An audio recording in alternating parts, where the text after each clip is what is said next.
Welcome to Beyond the Deck, a presentation of Agoracom in which we go through the PowerPoint presentations of companies with the CEOs to give that added flavor and color to really understand the company. And I can't think of more timely and important company to do it with right now than Blockchain Foundry. Trades under BCFN in Canada, BLFDF in the US. Why?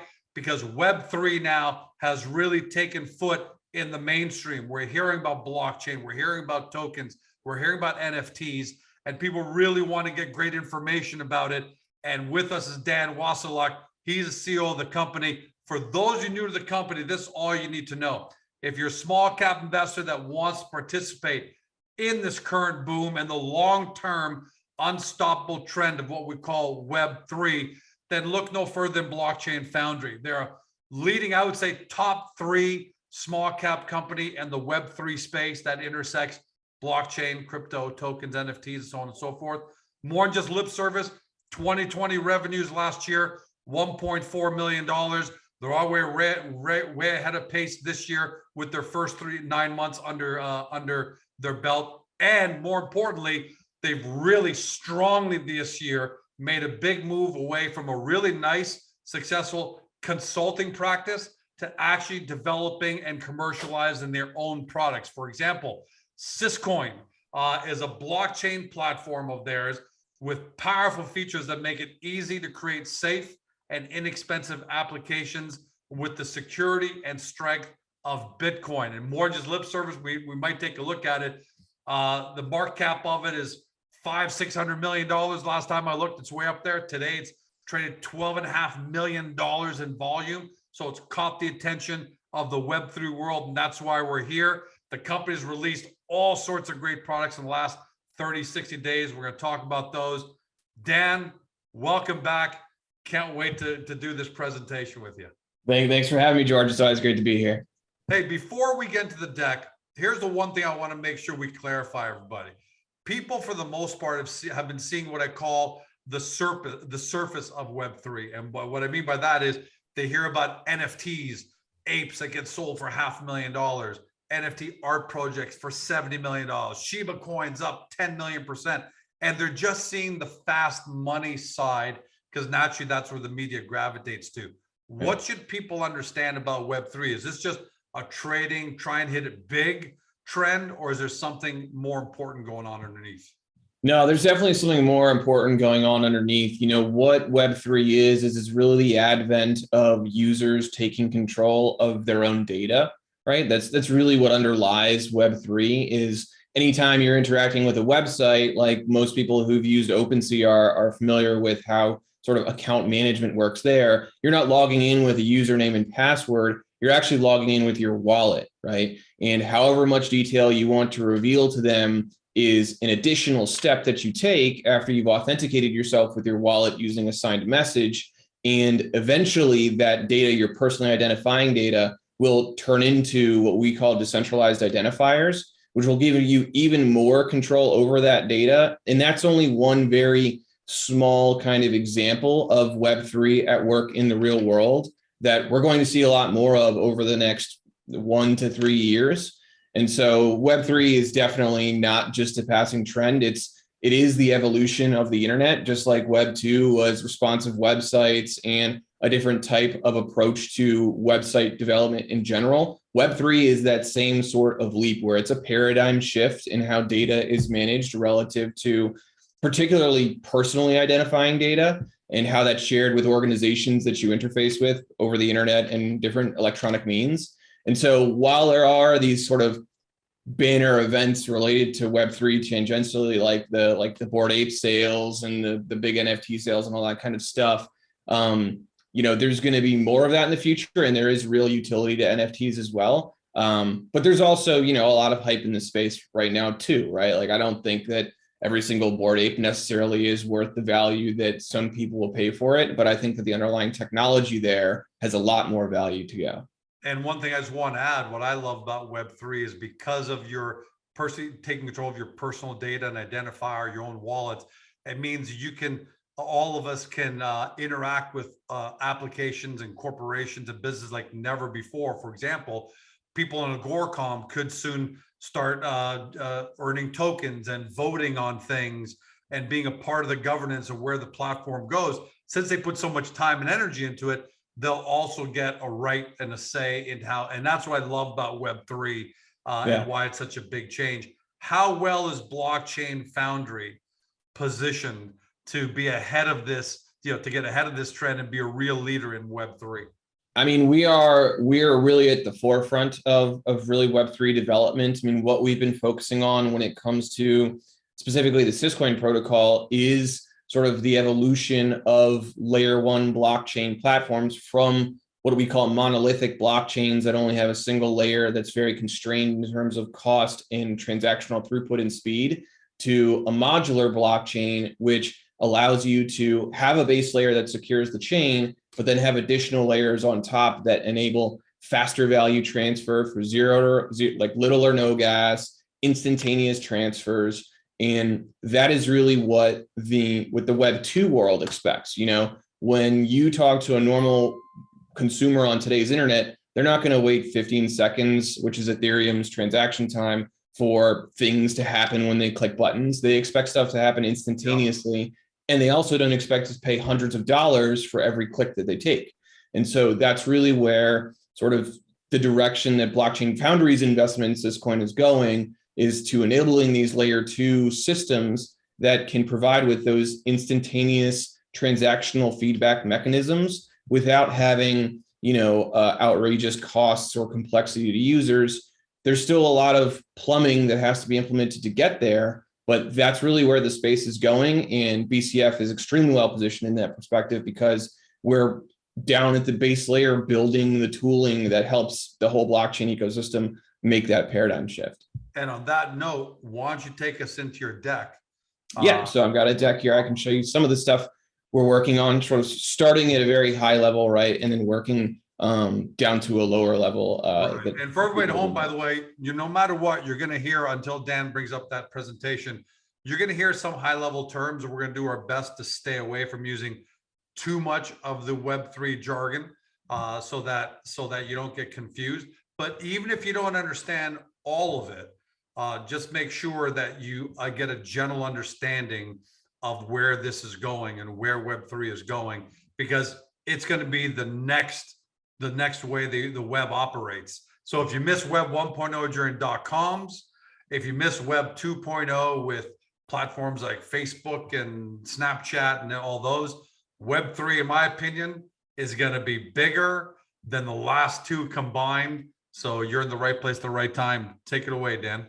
And I think the big thing to remember in all of that is that, Web3 is still a protocol searching for a solution in terms of an implementation at a blockchain layer that supports the scale of the types of use cases that you're talking about, right? Like when you're talking about Facebook level scale or Snapchat or TikTok level scale and creating decentralized applications that service that many users concurrently, there aren't any blockchains today that have been production tested, right, that can service that large of an audience. And that's what Blockchain Foundry is working to develop, using Syscoin sort of as a test bed for, by combining the best attributes of Bitcoin with its security model that's been proven since 2009, never been hacked. There's billions of dollars secured by the protocol. It commands some of the world's highest computational power.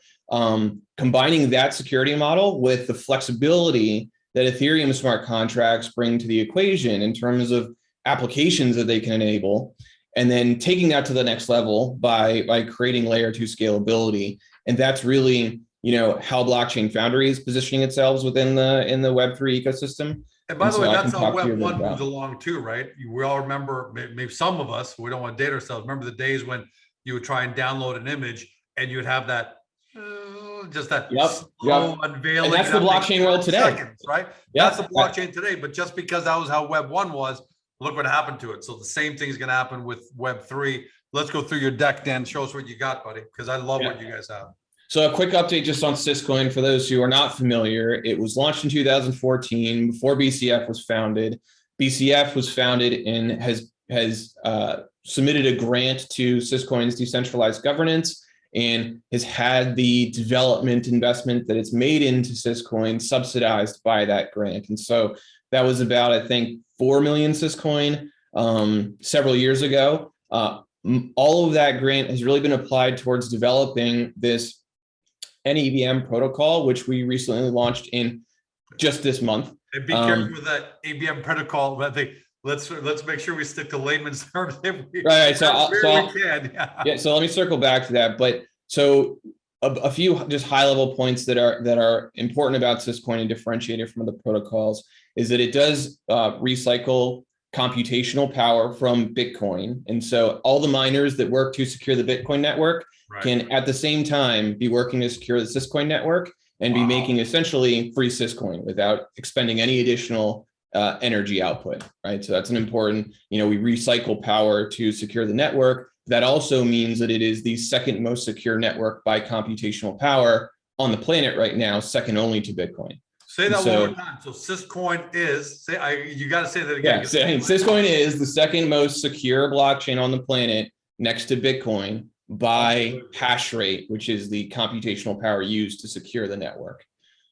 And that's likely just to grow, right? As more Bitcoin miners understand that they can be earning Syscoin at the same time that they're earning Bitcoin, and then they can further secure the network and, that the hash rate can grow. Now, in addition to that security, there's an additional layer that Syscoin has implemented called master nodes, which allow for sort of additional value-added services on the blockchain that complement what miners do. And there are 2,400 of those independent validators, right?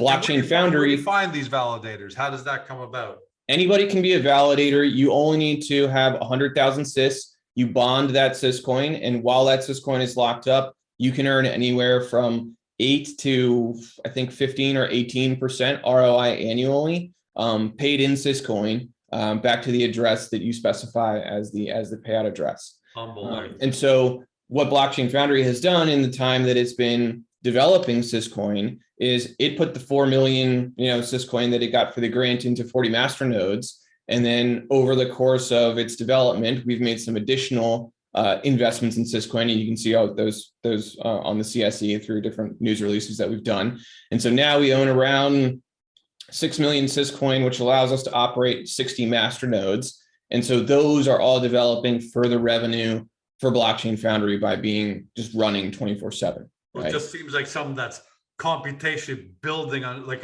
one on top of the other. It's almost becoming unstoppable. So can you actually, Dan, project forward or foresee, how that growth will take place over a month, 3 months, 12 months? So, there is some historical record for, how the master node adoption has grown. And really, as we move into Q1, Q2 of the next year, what is going to be interesting to watch grow on Syscoin in particular is the layer 2 validators, right? So there's a new sort of layer of validators that will come into play in addition to the 2,400 that exist today that will enable even more value throughput in transactionality, including like instant transactions, gas-free transactions, private transactions, all those kinds of things.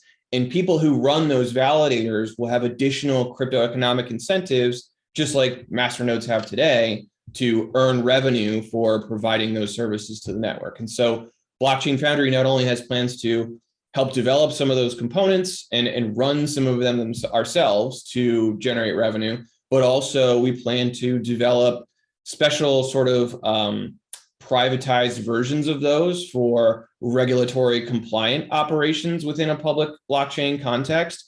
And I'll speak to some of that in further slides here. By the way, before we move on, I don't know if can you hit open a tab there if you want and show us on CoinMarketCap or something like that. Syscoin is actually something people can buy right now if they have an account with Coinbase or Binance or whatever their preferred is. But I just want people to see this because the numbers are unbelievable.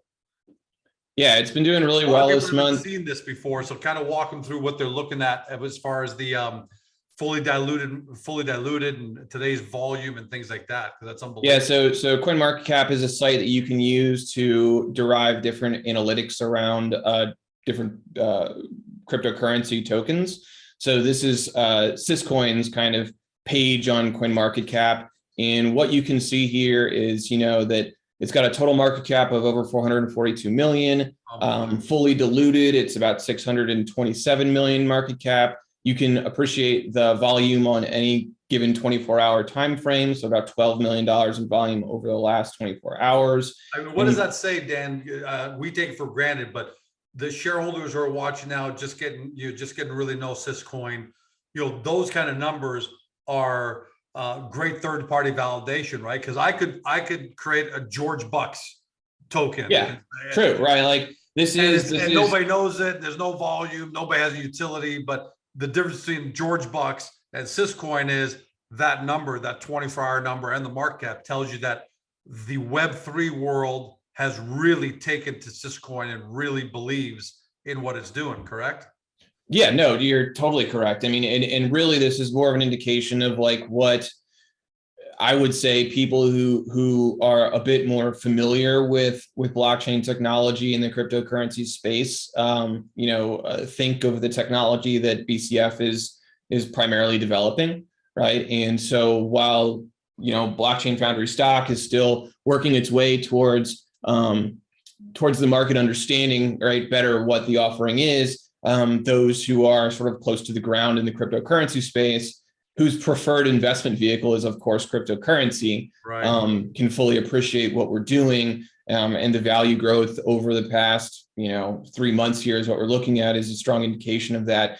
And a big part of that is because what we're doing is what happened this month is we released smart contract support for the Syscoin blockchain, which is huge. So now, and it's solidity based. So it means that any smart contract that's written for Ethereum can now immediately be deployed on Syscoin. And then in Q1, Q2 of the next year, 2022, we'll be releasing what's called zero knowledge rollups. It's basically a layer 2 solution for blockchains that enables all of those things that I was just talking about: speed, scale, instant and free transactions, private transactions, compliancy for smart contracts on a public blockchain, all of those things. And while there are layer 1 blockchains today, Ethereum is a layer 1 blockchain, Phantom is a layer 1 blockchain, Binance Smart Chain is a layer 1 blockchain. While there are like fast layer 1s today, none of those have the level of scale that represents real world use. Not even Ethereum does today, right? And Ethereum is the most populous one, and it's the most expensive because of that. And so what we've really been developing at BCF is a protocol layer that enables Facebook level scale on a layer 2 blockchain without all of those cost ramifications. And now part of what BCF strategy is, right, is building the tooling and the network componentry layers that help to further enable this for real world users. And of course, taking a portion of the action that happens through those different network components. Thanks for showing us that. And while you're flipping back, I just want to let people know that look, we can't give any advice. No one's giving you any advice of any kind, but the Web3 world obviously is a bit of a canary in the coal mine here by showing the confidence level they have versus, that's one world versus the traditional equity stock market world, which is definitely lagging. There's a big gap there in the enthusiasm between token buyers of Syscoin and stock buyers of blockchain. I think it's a big knowledge gap too, to be honest with you. Like there's just so much for the traditional market to learn and understand about not only the Web3 space in general and how it works and what it means. And there's so much complexity there, but then better understanding how, Blockchain Foundry's position in all of that relates to Syscoin and different product opportunities that we're pursuing is something that people who are more familiar with the crypto space can kind of understand. And so they know the value that not only the technology we're brings to the table, but also Blockchain Foundry as a company and our plans to develop products on top of it bring to the table. And all of those things are further catalysts for what we're seeing happen in the Syscoin space. Eventually that'll catch up with BCF stock as well. But you know how the traditional markets are. I mean, they're going to look more at cap tables and revenue at the end of the year and those types of financials, right? Which will definitely come, right? And those are things that we're developing as we speak. But the crypto markets are a little bit ahead of the curve, I think, in that respect. So for everyone watching this presentation, the crypto market's already ahead of the curve and giving you a bit of a lead. So we'll leave it at that, but I thought that was so important to do that. So let's go to what you've added on top of Syscoin next. Yep. And by the way, we're not going to try and make you an expert in all of this, but we just want you to get all the different components of Blockchain Foundry, so you realize there's a difference between BCFN and George Bucks. That's where that's what make sure it happens here. Yeah, and so Syscoin had already been around since 2014. This month we released. We call it the NAVM. Think of it as smart contracts on Syscoin. That's the easy way to think about it. The same exact smart contracts that run on Ethereum. That's another important part. It's not a new programming language. It's not a new, framework for developers to learn. If you've done stuff on Ethereum, you can immediately do stuff on Syscoin. So what is this NEVM thing? It stands for Network Enhanced Virtual Machine. EVM is a construct from Ethereum called Ethereum Virtual Machine, and this is Blockchain Foundry and Syscoin's enhancement of that machine for Syscoin's network. It provides Solidity-based virtual machine environment. I talked a little bit about that already. So you got smart contracts over on Ethereum, you have dApps over on Ethereum, you've got Uniswap, you've got OpenSea, you've got all these types of things. To bring those same kind of things over to Syscoin, you have to do absolutely nothing except deploy those same contracts. Other blockchain approaches, all sorts of new programming or anything like that.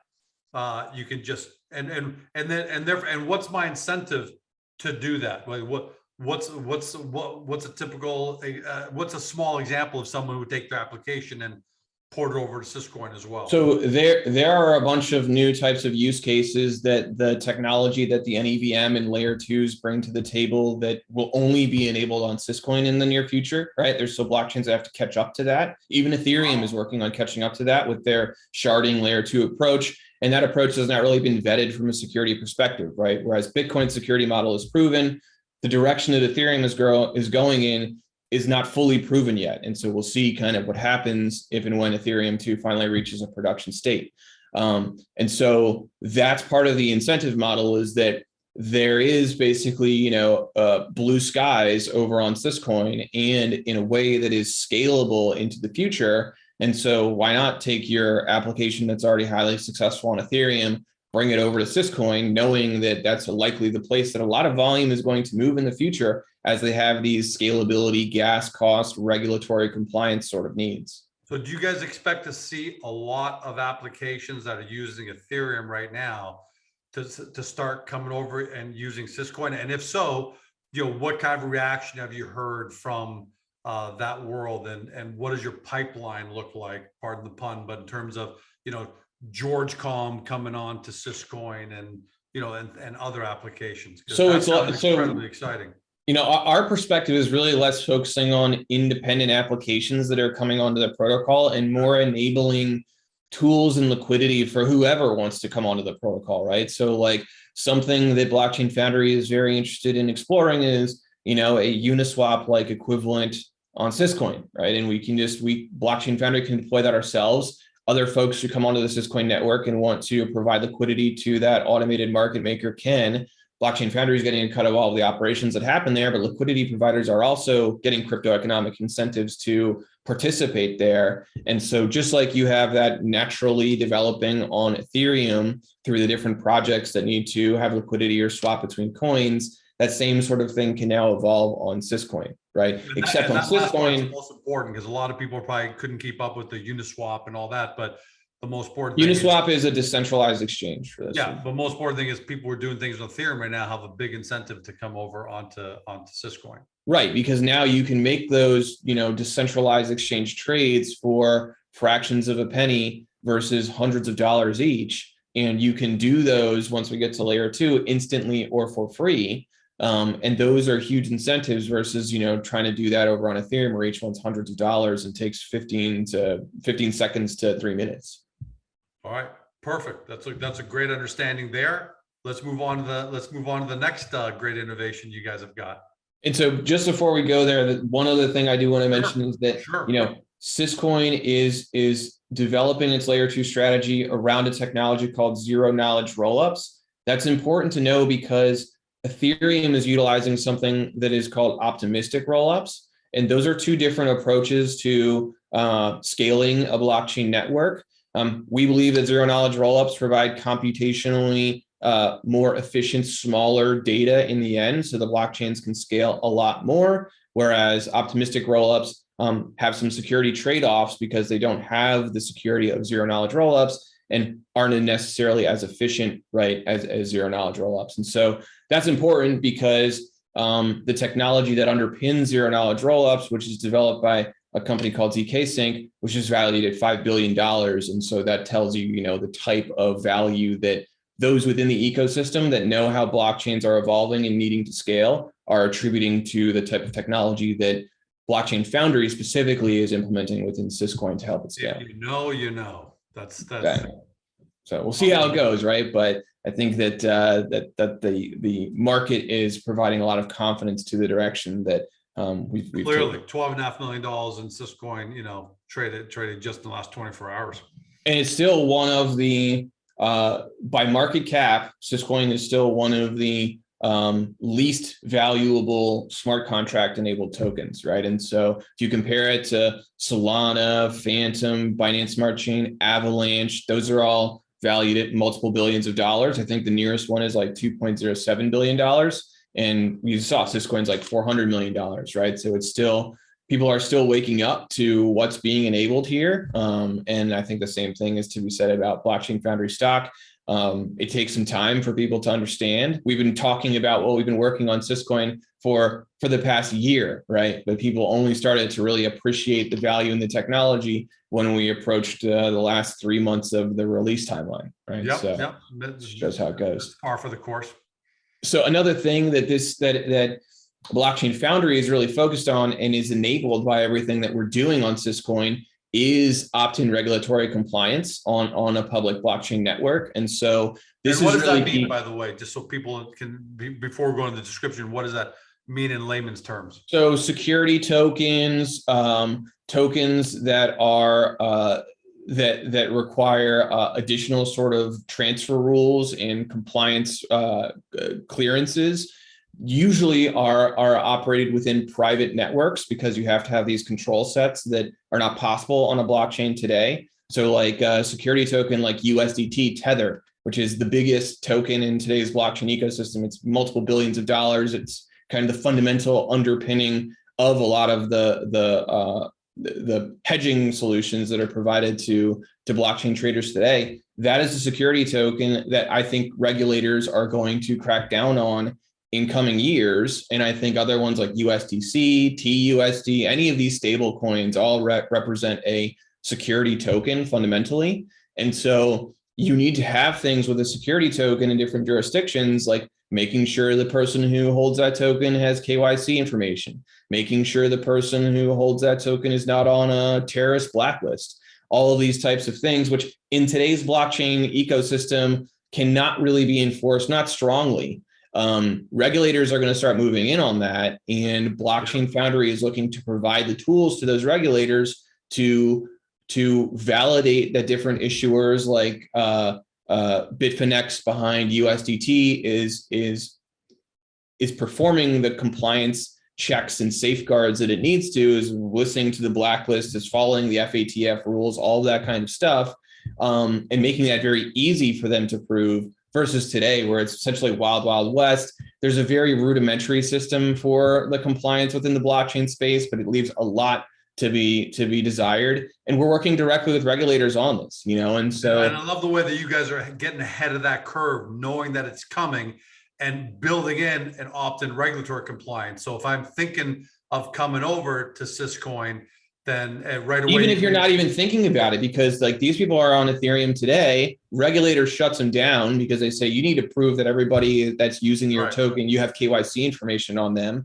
There's no way for them to do that. And there's no way for them to block people who already have the token. However, if you come over to Syscoin, products that Blockchain Foundry already has actively in pilot stages can provide those exact features to you. And so now you can not only make sure that everyone that uses your token has KYC, you can shut down the people who are not providing KYC for it. You can make regulators happy and you continue to operate your business, whereas you can't do that on Ethereum. Hey, I know you got only about 10 minutes left because you're the busiest guy I know in small cap, literally. Let's get to a couple of products that you guys have announced, because you guys have made this great transition from being a consultant, which is great, but to releasing your own products. Let's take a look at a couple of those and go over them each for 2-3 minutes. And so we're continuing to do consulting stuff. We're just trying to funnel that more towards where our product focus is headed, right? And so our product focus remains tooling around compliance solutions that we can provide that fundamentally rely on some of the things that we've implemented within Syscoin, but then also bringing to life different smart contract dApps on top of that. NFTs are actually just a form of a decentralized application. So NFTs are one of the first products that we're bringing to market, and this technology pipeline that we've developed and are working further with is enabling us to not only develop consulting engagements very quickly relative to NFTs, but it's also helping us with the development of our last known product, which is a marketplace really focused on artists and content creators, and helping them utilize this NFT technology they're hearing so much about to bring legitimate NFTs to market that they can be confident that their users will have for years to come and be able to prove they're legitimate and not be just a cash grab. Right? So smart. Yeah, let's take a closer look at a couple of those. Yeah, so NFT Gen, really quickly, it's a technology pipeline, right? And so what that pipeline consists of is a generative art engine that's sort of similar to Hashlips, but it's really a lot more advanced than that. It allows us to— Everybody knows what that is, but can I describe it like this? Dan, if a Gorecom wants to create 10,000 NFT, out of art, I'd give a bunch of attributes. It's like my face with either black hair or glasses, no glasses. So I give a bunch of attributes and then say, all right, you guys go create 10,000 randomly, random versions Yes. with all these traits mixed in and out, right? Right. But and you can be specific, right? And you can say, I want the George face with the gold crown to only happen 1% of the time. Right. Whereas, so you have a lot of control over the rarity within the results of the generative set as well. I can have the George face with the Brad Pitt chin. Exactly. 1% of the time, because that's really freaking rare. Yeah. Yes. We can help enable all of that. But still, all kidding aside, we're having fun with this. And how long would it take? So if I gave you, Dan, here are 15 different traits to mix and match to create 10,000 different versions of George in this avatar series, how long would it take you guys to come to create those 10,000? I mean, we can roll out a full collection in under a week. I mean, a lot of the time that makes it take longer is just the creative process, right? And going through and tweaking rarity and getting a few more assets and making the collection more robust. But if really all the assets are in the final stages and it's just, we need these generated here, the rarities, and we want to get these minted, then we can do that in a week or less. Unbelievable. Yeah, it really is some awesome technology. So and so that includes— to create an NFT project, they can come now to Blockchain Foundry and say, hey, I want to create George Bucks, and I want not just the generative art, but all the elements of it, the smart contracts, the ability to mint, all of that. You've got that all in one package. Yep, exactly. Powerful. And how's if reaction to that in the marketplace, Dan? It's been great, and I'll talk a little bit more about that in a second. People can check out nftgen.com for more information, and if you're interested in getting more information or having us work with you, there's a form there you can fill out. It has smart contracts. It has a minting microsite. It has a Twitter bot that helps us to amplify as people are minting things around the collection. And it has a custom metadata resolver, which really allows for organizations that want to put NFTs out into the market to control the data around those NFTs. Even if that data lives on IPFS, making it easier and faster to access than using a third-party pinning service like Pinata, which is what people in the NFT space are very familiar with. So we have tooling to cover all of that, right? And by the way, really quickly, this is a good time to talk. How do you guys make your money? So George comes to you and says, hey, I want to create George Bucks. I want the whole NFT package we're seeing on the screen right now. How do you guys make your money ballpark? I know you can't give away all the secret sauce, but it's a good time to kind of mention. So it's one of two things, right? If we have a strong interest in the actual project being launched, we'll take a revenue share in some of the success of the project. If it's something that is not really in the domain that we plan on operating in with NFTs in the future, we'll do a fixed price and we'll deliver it for that fixed price and help it get out into the market and then move on to the next one. All right. Let's take a look at last known. Well, and really quickly, some examples, right, of how this works. Here are the assets that House of Kiba did. We helped them sell $4 million worth of NFTs in under 40 minutes on the Ethereum blockchain. We took components like this from their art team and combined them into what you see on the right here as the output.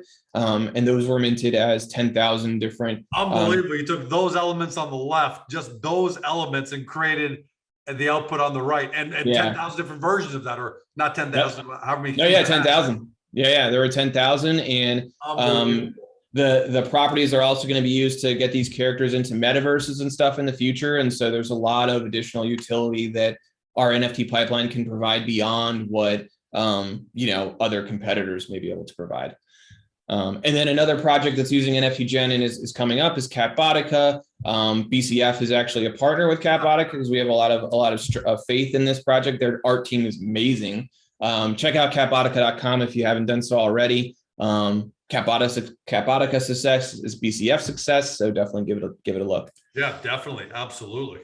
And then what you were talking about, George, Last Known, which is really the product that I'm most excited about personally, is this. It's a marketplace for artists, musicians, celebrities, really content creators. And what we're trying to do, like I was saying, is enable them with this NFT technology. They see this happening in the marketplace. They want to be able to do drops like they see the Bored Apes and others doing. They don't want their stuff necessarily getting mixed in with garbage like stuff you see on OpenSea, or they want a place for it to be displayed outside of that OpenSea, right, where it's mixed in with all the other rubbish, so to speak. And that's really what Last Known is, right? So we work directly with the artists. It's a white glove experience. We really help them curate the collection to a number of elements in a configuration that we feel will be successful in the marketplace. It's multi-chain. We're starting on Ethereum, but we have plans to go to Phantom and Syscoin eventually. And we're launching with some very reputable artists right out of the gate, right? By the way, you're not going to Syscoin right out of the gate because I'm assuming artists like George, the big singer, or something like that, still Ethereum still has the greatest number of users on it. So that's why you're starting. But as Syscoin grows and grows and grows, eventually you'll probably move that over to Syscoin. I want to make sure people understood that for now. Right, exactly. And what we're trying to do is foster a community here within Last Known that once Syscoin is ready, we can start to steer those users towards Last Known or towards Syscoin, and there'll be sufficient market depth and liquidity there to make drops really successful. So smart, man. I got to tell you. And the great thing is you take care of all of it. So, for Celebrity X and Entertainer Y, they come to you and say, look, I've got the audience, I've got all of it. I need you guys to manage the entire process, create, drops, all marketing, community building, all that stuff. Powerful. Yeah. And so artists that drop on the platform will not only get a page, that's branded within the platform for their users to mint their actual collection, but there will be the ability for a secondary market to evolve within Last Known, where things that were initially minted on Last Known can also be resold on Last Known. And of course, BCF would be getting some of the cut of those proceeds. Forever. Yep. A lot of people don't realize that, forever and ever. So I buy something, I sell it 5 years. Yeah, and whether you sell that on Last Known's marketplace or on OpenSea or PainSwap for Phantom, or different marketplaces that will evolve on Syscoin, BCF continues to get royalties in perpetuity on these sales. Yeah, you are just building a machine, Dan. Well, that's the thing, right? It's like we're seeding it with all these little things that are generating revenue, and those cumulatively will result in, I think, some pretty substantial revenues, especially when you consider the different revenue shares that we enter into with artists that drop on the platform.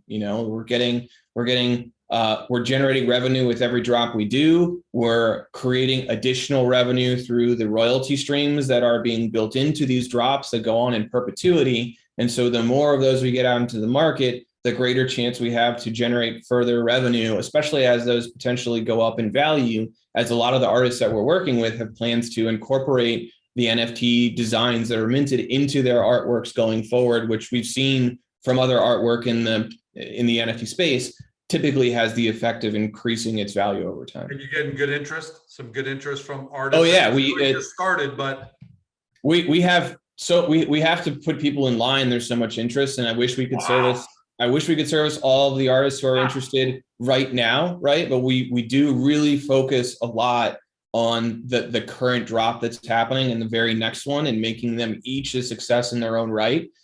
And when that's how you play it, you can't service 10 people at once, right? We can service 2 or 3 at once, and we have a line of 15 plus waiting. and more people that we've said, let us get through what's in line already, and so there's no lack of quality realize content. that about you as a CEO and about Blockchain Foundry's thesis in general, and the way you guys run things there. You're right. You could do a mad cash grab right now and just launch 10 artists at the same time, just to, but slow is smooth, smooth is fast. And that's how you really grow. So you're bringing them on, you're telling people, hey, George, you got to wait. Hey, Mary, you got to wait. Launching them the way you should, make sure it's successful. Each one is more and more successful. Right. I love that about you guys. And that's, by the way, with the theme at the very beginning of this, you guys aren't doing the cash grab Web3, try and get these big headlines. You're building for the future. Yep, exactly. And so if you haven't checked it out already, check out lastknown.com. Chairman Ting Studios, Carson Ting is the individual artist behind it, is the first one dropping on the platform. His collection is called Billion Buns. It's debuting January 10th, 2022. It's 888 bunny-based characters that he calls buns, and they're all based on a character from actually his past works. So there's a story behind them. We're launching on the Ethereum network. You can find more information both at lastknown.com and at billionbuns.com. If you go to lastknown.com and join the Discord, you can actually enter into a competition to get on the whitelist to mint during the pre-sale and get ahead of other public minters for this debut mint. And so definitely check that out and try to get on the whitelist so you can score your mint early. And we do have other artists as well, right? Chairman Ting is the first one, but some additional ones that we have are Goopy Mart. He's got a really cool collection. His name is Will Guy, coming to the platform. By the way, a lot of traditional older investors that might be looking at things like this and saying, what the hell is Goopy art? What the hell are these bun things? But the fact of the matter is, I'll only answer like this for everybody, and sorry for taking a second away from you, Dan, but the same thing would probably be said back in the Walt Disney when he was creating Mickey Mouse and Pluto and all these characters. You probably had people saying, what the hell are these characters? Same thing is happening in Web3. The difference is you get a chance to participate in them by buying these NFTs and growing as those communities grow. And I want to make sure to strike away that stigma that people might have. Well, and it's like art is a subjective medium, right? And so just because people watching this may not know these artists or the art preferences may vary, that doesn't mean that these artists don't have huge followings in their own right. I mean, look, Lemonini has 14,500 people following her, right? And so there's no doubt that there is a large target audience for all these different artists' works. And a lot of them have very large followings out in the real world, outside of the digital domain, right? And so these are a number of different artists that we're working with. They're all really excited to get into the NFT movement and utilize this to showcase their artwork and to get it in front of more people. Bob Lummer's a very famous chef who's looking to utilize the platform. And so, like Lulu and Toomey as well, 18,400 followers, right? And they have a very neat collection they're working on for the platform. And so each of these platform, not doesn't include all other platforms. Right. And so it's, we bring the 18,000 users from Lulu and Toomey into the picture, along with the 10,000 users from Carson and the 14,000 users from Aiken. And now all of a sudden we've fostered an NFT community of, tens of thousands of users that we can point toward different artists' collections. And that's a powerful thing. All right. Hey, I got 10,500 followers on Twitter. So maybe. That's right. Send them towards lastknown.com. George Bucks. Expected. Yeah. So these are some more of the artists that like I said, we've got a lot of artists lined up for the platform, more than we can service at once, but we're working through them and lining them up in a schedule. And, we're excited to really start rolling them out over the course of 2022. And what's important, I'll say this too, you saw it first with Syscoin, the Web3 community fully behind Syscoin, the numbers say it all. And now on Last Known, you got artists that are lining up. You saw just some of them there. So that's the great thing about what Blockchain Foundry is doing. They're building real tools, real use case scenarios that are getting great reaction from that market, not the equity market of the CSE, but the Web3 market. And that, at the end of the day, guys, I'll say it 100 times, when a business is intact and growing, that's all that matters. The rest will catch up, and Blockchain Foundry is executing. Last words to you, Dan, because we're going into Christmas/holidays. What's the last thing everyone should know, of many things, but what's the big message for Blockchain Foundry in 2022? Is this the breakout year?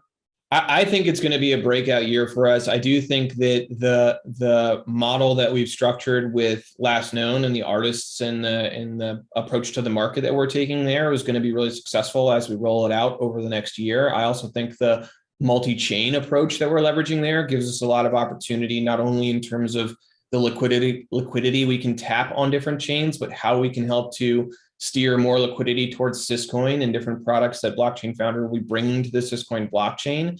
And then we definitely will have regulatory compliance solutions rolling out in 2022 as well. Go to getperegrine.com if you're not familiar with our Peregrine solution today. But Peregrine 2.0 is something that we're very seriously invested in for the next year as well.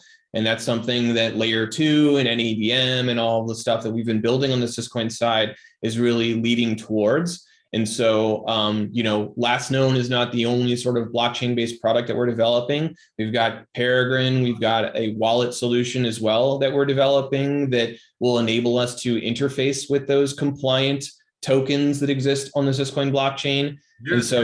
You're cobbling the whole ecosystem together. That's what we're working on, right? And so people will start to see this, and the crypto markets are already starting to appreciate it. Artists can see the value already, and a lot of word of mouth is happening just amongst the artists that we're working with already. That's what's led to the large pipeline that we have today.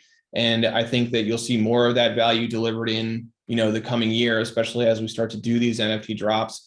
And these NFTs are all done, the right way and have things like provenance hashes and other things that provide for verifiability in that, the NFT is not going to change and that it is the original work from the artist and all those kinds of things.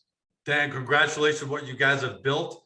And I think I speak on behalf of everybody in the small cap world that also says thank you for making, Blockchain Foundry kind of a tool, a proxy, a vehicle for traditional equity investors who don't know how to do all these things in Web3 to participate by, I can't say it, it's up to you, but if they end up buying Blockchain Foundry stock, they get that whole thing in one package. I think that's fantastic. Yeah. I think that, Blockchain Foundry is a way for traditional equity market participants to participate in this blockchain cryptocurrency token evolution without having to directly hold tokens.